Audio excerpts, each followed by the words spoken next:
Planning for the future when you're involved in any sort of business is critically important, and my advice is that you could never actually start to plan at an early enough stage. So the first step is, do you actually have a plan? And if you've got a plan, is that still future fit? As life and business changes, it's always very important to actually review that plan and adapt it. And it can feel quite daunting to actually create that plan, but actually it's about sitting down and working out what it is that you actually want to do. And it's involving all parties. What does everybody actually want to do? What are everyone's personal goals and objectives? And actually what's the business goals and objectives? And do those objectives and goals all align?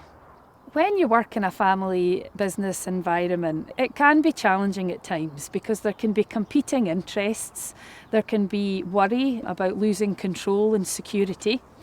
And the best way to get round that and address it is to communicate. I couldn't encourage people enough to actually sit round a table and talk about that, work out what everybody actually would like to do, and then see if that is achievable. When you're addressing making plans for the future, again, it's really important to actually consult your professional team, take advice. It's important to involve your accountant, your lawyer, your banker, your land agent, and understand what all the different options are. It'll be the best money that you actually spend because it will hopefully save you a lot of money by actually involving these professionals to help steer and guide you on the right path. What we encourage clients to do is understand what their own personal balance sheet is. What do they own in their own name? What does the partnership own? What does the company own, perhaps? Do you have a partnership agreement? Do you have a will? Do you have a power of attorney?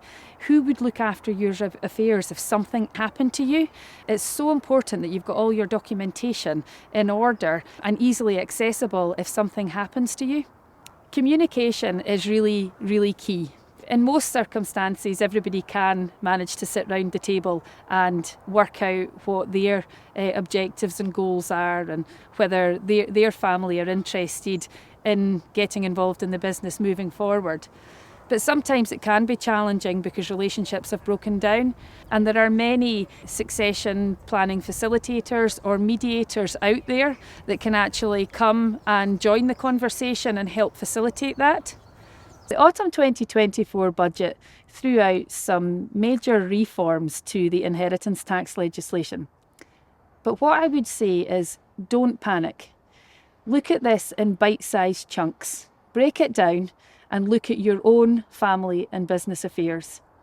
If you work out a plan and what's going to suit family members and what will suit the business, once you've understood all the valuations and what the baseline of your actual business and personal situation is, then there are options and there are solutions.